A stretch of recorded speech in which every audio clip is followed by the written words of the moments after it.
quick announcement at the end of the video. Make sure to watch till the end. Hello guys, and welcome back. Today what we're going to be working on in MCreator Lore is something a little bit different. We're going to be working on like a crushing or a compacting unit, which is going to be very similar in texture as the other one, but we're going to do some extra details, because one of the things that we had before was we were able to crush the ore, but we didn't have a way to compact it into blocks. And that's where today's video will basically bring us, so we can actually put that ore or the blocks into the kiln itself. So I wanted to go with a custom model to make it a little bit unique, and I have some general ideas for going ahead and creating this kind of compacting machine. So the first thing that I want to do is I want to animate it as well. And you might be wondering, okay, how can you animate a block? And it's a little bit different than if you were to animate the texture. It's not exactly what I'm going for is like animating the texture, but I am going for basically animating the model itself. And what that requires is multiple states, and basically you cycle through the states rather than change the texture. So that's at least what I'm going for. Just experimenting right now with the design of the model as well. I'm not sure what exactly I want for it, and I was thinking something like this, where it could maybe have like a little bit of a plate that goes into the block. I'm not going to worry too much about the bottom of it just yet.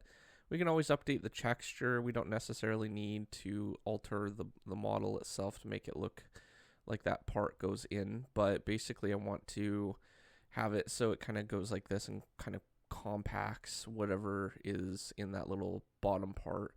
So that's the general idea, and I wanted to make like a cap at the top, so you would imagine that when it goes down, it compacts it, and then when it goes back up, it gets stopped by that top plate there.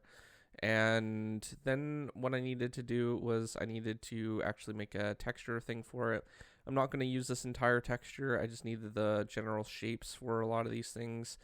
And I rearranged the entire thing and just added a texture to it. Worked on some little parts and stuff like that. So I need to make sure that the display is fine, and then we're going to give the texture variable a name, and we're going to just save a couple of these states here. By states, what I mean is one of these models is going to be for one state, and then there's going to be another model for another state. Now, I was experimenting with just moving it down a little bit, and then basically replacing the bottom half and stuff. So this is basically what I've done, is gone between 3 states, but that's not the end result that I actually did. I actually added more towards the end of the video, so we'll be looking at that a little bit later. But yeah, so I needed to save all the models, so those are all the block bench models, and then I needed to go ahead and export the saves as well, because I want to actually use them in MCreator. So the block bench model itself isn't going to really do a whole lot for importing, so I needed that. And I needed to give the texture a name, so I'm just calling it Compactor. And I noticed that the name was ER, not OR, which is not the right way to spell it, so I was going back and cleaning up that so I didn't have to go do that later at a later date, so that was good. And yeah, so basically what I wanted to do was basically go and use, for now at least, Nerdy's block state plugin for the animations, and that allows me to cycle the states a little bit easier, and then we can kind of animate it through that.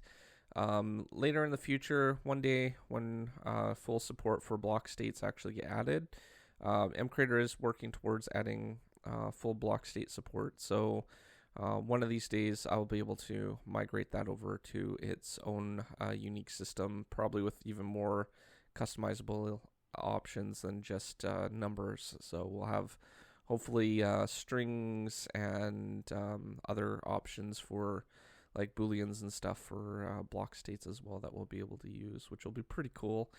I can imagine a lot more variety of things can be done with that, not just based on one number of variables. So hopefully we'll be able to get that one day soon, but it's taken a little bit of time because it's a complex system and stuff. So all right, and now I'm just basically looking at the models and I'm like, okay, so I'm gonna have to update the model name. So one of the files, I must have saved the file without the period after, and it updated the file name to something that wasn't exactly working. So now I'm basically working on the block state itself in Nerdy's block state plugin. So I needed to add the texture, and I'm going back over here to Nerdy's block state plugin, and I'm basically adding all the different models and stuff here. And then what we're going to do is assign the texture for it, and the particle texture and the model, and then all the hitbox points. And we're going to do that for all of these as well. So I'm looking at these parts and I'm going, okay, we'll see how the animation runs basically. And I needed to just make sure that everything was exporting properly, because there was a little issue with one of the pieces, the bottom half, where it wasn't exactly center. I'm not sure what happened, but I think I might have shifted or controlled and dragged it a little bit, and it might have been off by like 1% or 0.1 or something like that, which wasn't exactly great. So I had to re-export and re-import everything again. So a little frustrating, but I got it all sorted out. So once that part was done, I could go ahead and move on with the other states. So I just clicked the regenerate thing and it allowed me to import the other thing. So I'm going to need 2 additional states for this test, and we're going to go ahead and just fix that block state thing for the file there because it's annoying me. And we're going to go ahead and re-import that one because the block state save was, again, had the problem with the naming. So there we go. We got that part done, and now we can start working on the regeneration for all the other components for the block. And we're going to start with the animation part, and we're going to need a variable for this because I want to make sure that we can use MBT and basically use a timer which will allow us to determine what state to put it in. And then, so like the state itself is going to be controlled by this timer, and then the state is changed depending on what variable it is for that particular timer. So, yeah, so we're just basically going to make like a 3-way timer. It's going to go from the up state, like the part where we designed our first model, and then it's going to do the middle and then the bottom, and then it's going back to the middle, and then it's going to start the cycle over again. So it's basically like 1, 2, 3, 2, and then it'll be back to 1. So that's basically the frames that I'm doing here. And another thing that I wanted to do was I need a timer to actually run, and we're going to run this timer after the script is finished calculating everything. So we're going to get the variable for the actual MBT timer, and then we're just going to save that to a local variable so we can go ahead and use it without needing to call that variable multiple times in the script. And we're just going to update the state of that block state to the according state that we need for the animation. So that's basically all that we needed to do for that one. And I'm just going to export this because I don't want it in the main update procedure. So we're going to have it in its own procedure just to make it a little bit easier to read and find and everything like that. So if I'm looking for something that is for the animation, we can go ahead and test that. So all right, so we're in game now, and I'm just going to go ahead and place one of these down. I'm not sure what it's going to do. So no animation is playing. I might have messed something up. I'm just going to double check the code in a second. I'm not sure if there's anything happening, but it doesn't look like it is. So I'm going to get the data of the block because MBT is always stored to the data, and it doesn't look like it has any number variable. So what we're going to do is we're going to go ahead and probably create a block added procedure, because if it doesn't have the variable to begin with, it's probably not going to start the timer because it doesn't have anything to work with, right? So when we add the block, I think what we're going to do is we're going to go ahead and give it a default state of 0, which should be the first frame for our animation. So we'll go with this one right here, block added. We could go with block placed as well, but that's limited to the player placing it, not just the block being added to the world. So we're going to go ahead and just leave that timer to the 0 value, and then we're going to give that a try in game and see how that basically works. So another thing that I did was I forgot to increase the timer rather than subtract. So basically when we do this now, it should automatically kind of play the animation. So that's basically how I've created the animation for it. It's not too complex. Just requires a little bit of time, and this will probably be possible to do with block states as well in the future when we actually get model and block, like the hitbox and stuff like that, support for it. So I'm looking forward to actually doing this with other variables and stuff. It would be cool to experiment with, you know, using strings or booleans and stuff like that. So hopefully one day we'll get that. Hopefully one day soon. It is being worked on, so it'll be interesting to see how it goes out. But all right, so that part's good. I'm not too happy with how choppy it is for the animation. So what we're going to do is we're going to go ahead and move them down a little bit more for each frame. And because these are 2 blocks in size, we're going to need like 5 of these models for this for a smoother animation. So this is basically what I'm doing for the animation, just exporting and saving the things, and then I'm going ahead and making sure that we have all those models first, and then we can go ahead and export all the additional models. So those are the models that I'm going to be using for all the block states now that we know that the animation can be done. And we're going to import those, and then we're going to go ahead and set up our block states. Now I'm going to keep all the, I'm going to regenerate these models here because I've already imported those ones and we set them up. We just needed to update the hitboxes on them. And then what we're going to do is we're going to go with the other ones below. So that's the first one, or the third one, and then this is the 4th one. And then our first state is actually 0, so there's 5 states in total with all these additional animations.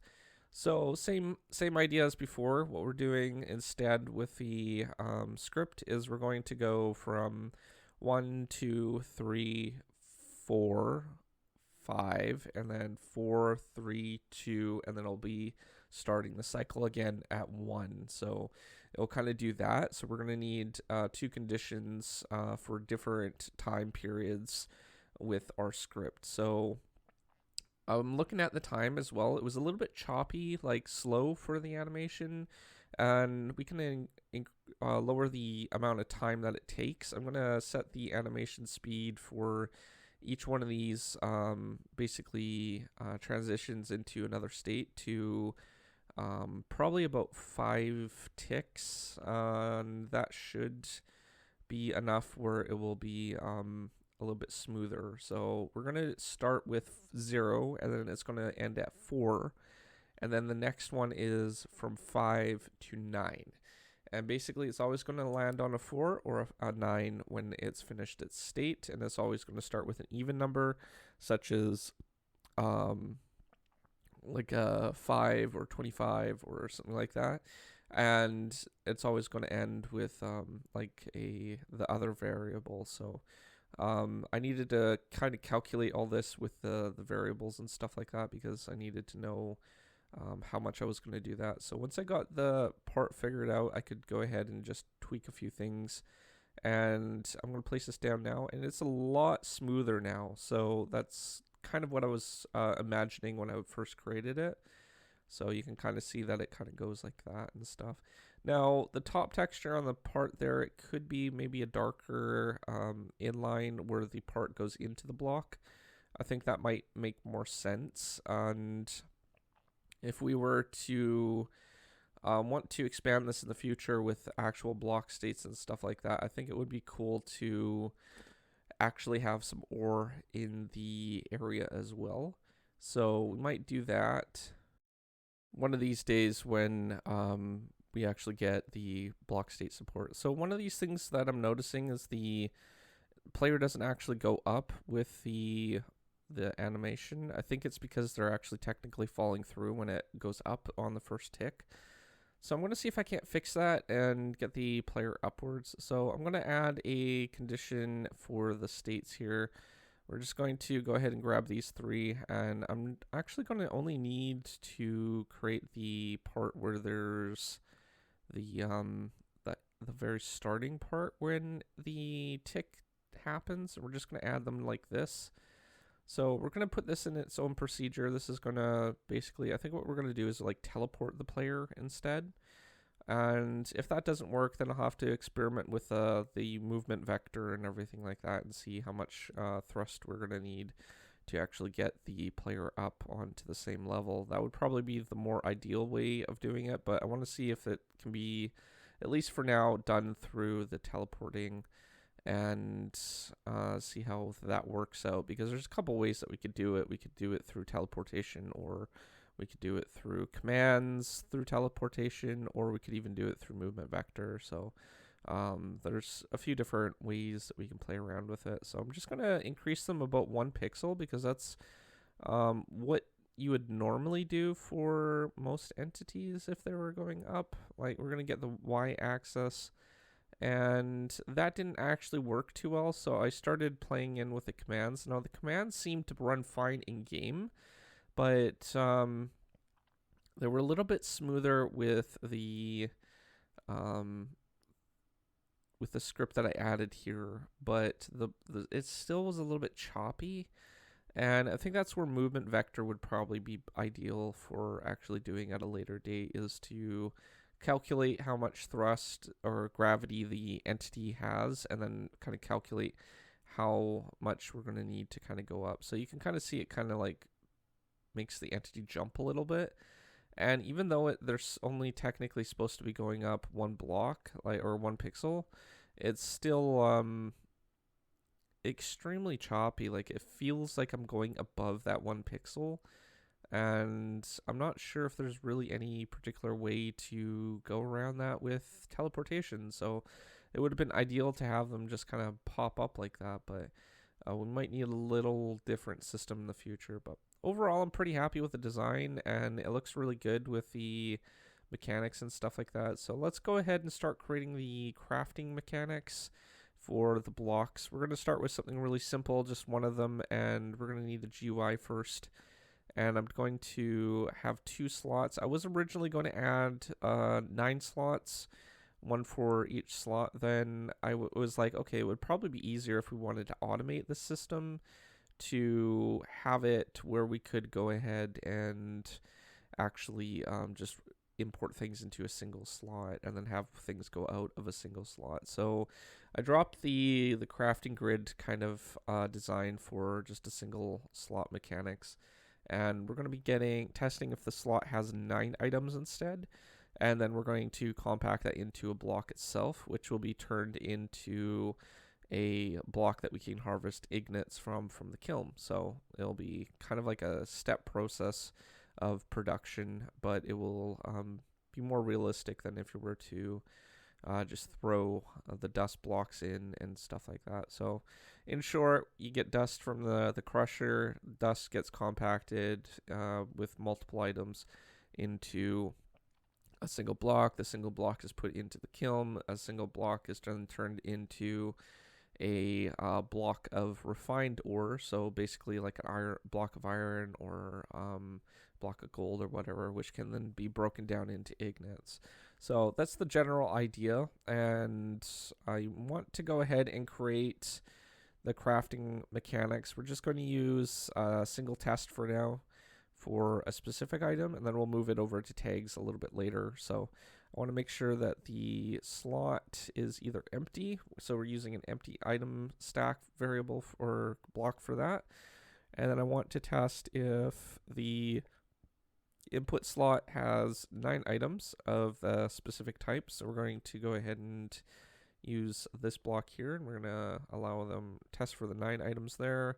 And we're going to also need to test if the output slot has the block that we're desired for, and we're going to need to test if that block has under the maximum count of the stack size. So basically that will allow us to make sure that it doesn't go over the stack size if there's mods or whatever that use different blocks and stuff like that from machines and stuff. So that's basically it. Then we're just removing the 9 dust, and then we're adding 1 block.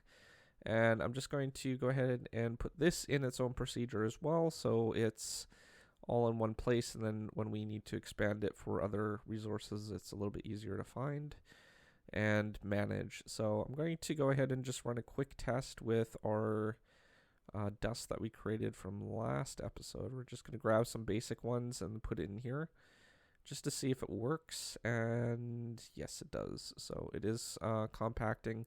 You might notice that it's every time it goes down, it compacts. I designed it that way specifically to compact the resource when it actually goes down on the very bottom. So I'm going to see if I can't get a specific angle to kind of show this mechanics. You can kind of see it on the side there of every time it goes down to the very bottom state here.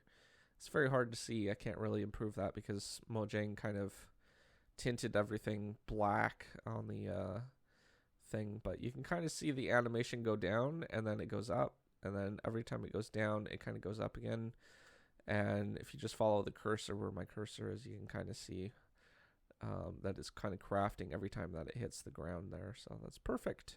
That's what I wanted it to do. I wanted it to kind of craft when it was in the block, like at the very middle state. So that's basically it. Now I did tweak the code a little bit more, and I added tags here instead to basically go ahead and add support for the other kinds of dust, and we'll probably even do this later on with more resources and stuff in the future for like different materials and stuff. So basically we can test all these different types of blocks out right now, and you can see that's giving us those for the mixed, and this is the unpure one, so it's gonna craft up a few of those blocks as well. So it works. It does what it needs to do. Also removes the 9 items there, so it works really well. I'm pretty impressed with it, and we'll probably be moving on to making the blocks next time we come around. But one last note is I'll be pausing this series for a while so I can work on a better logo for the channel and the title for the banner art. So we'll be doing that in pretty soon. I have this friend that has their own server hosting company, and they have the lowest prices in the server hosting community, and they've given me a promo code to give to you guys. So if you want to get a good deal for the first month, then you can use the promo code Northwest for 45% off your first month. Offer expires July 19th, 2034. The link to their site is in the description. Outside of that, I was pretty impressed with how the whole design of the model and everything came together. If you're new to my channel, don't forget to subscribe, comment down below, rate the video, and I'll see you guys next time. Thanks for watching. Peace out.